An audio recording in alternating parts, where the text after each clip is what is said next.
Assalamu alaikum guys. Today we are going to talk about cervicitis. Let's start the lecture without wasting any time. These are the objectives of today's lecture. Number 1, master the clinical manifestations, diagnosis and treatment of acute cervicitis.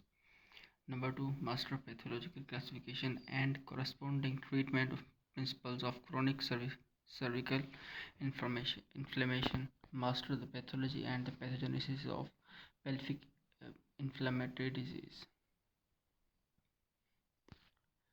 So here is some overview of cervix.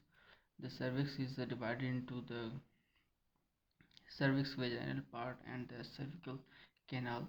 The epithelium of cervix is a single layer of columnar epithelium which is with poor resistance to infection. The most common clinical cervicitis is acute endocervical mucositis. Inflammation of the cervical canal mucosa is not easy to subside and it is easy to form chronic inflammation to the cervix. Let's talk about acute cervicitis. Etiology. Number 1, Neisseria, gonorrhea, chlamydia trachomatis, causing superficial infection of the cervical columnar mucosa. 2, Staphylococcus, Streptococcus enterococcus, causing infection after an abortion. Perperium, cervical injury, foreign bodies. Clinical picture has some symptoms. Number 1, asymptomatic. 2, mucopurulent vaginal discharge, vaginal irritation, symptoms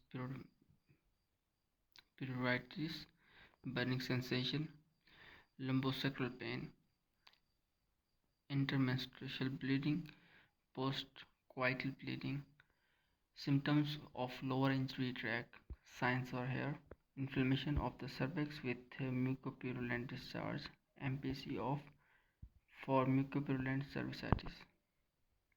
Acute cervicitis visible, and this is the visible mucopurulent discharge from the cervical canal. You can see this acute cervicitis. Let's talk about diagnosis. Number 1, point number 1, gram stain of the cervical discharge for leukocyte. Point number 2, tests for gonococcus and chlamydia. Number 3, wet mount microscopy for trichomonads. Let's talk about the management. Systemic medication choice of drugs depends on the pathogens. For example, number 1, gonorrhea infection, third generation cephalosporins, fixation for sodium. Number 2, chlamydia trachomatis, doxycycline, azithromycin. Chronic cervicitis, cervical erosion etiology.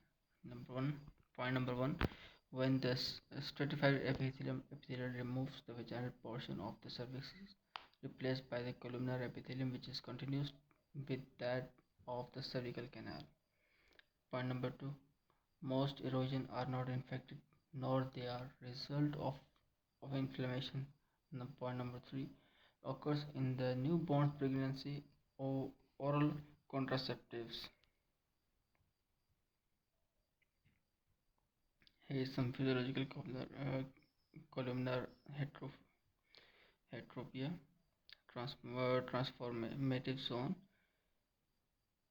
and the primitive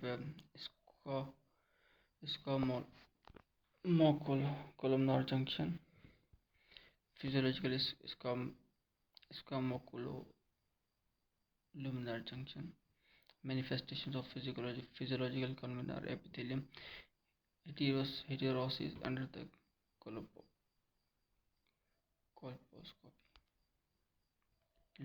Let's talk about the clinical features. Symptoms: the only symptom is mucoid discharge, a slight postcoital bleeding, but malignancy should be excluded. Signs: a red area is seen around the external OS. Clinical features classification depends on the depth and area of the lesion. Types: simple granular papillary, grade 1, grade 2, and grade 3. You can see here. Treatment: erosion found on routine examination should not be treated unless it causing troublesome discharge. A cervical smear is needed before the treatment, and if necessary, colposcopy and biopsy. Cervical ectropion, physical therapy, thermal cauterization, cryotherapy, laser therapy. Thank you so much, guys, for listening.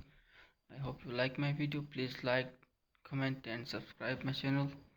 Allah Hafiz.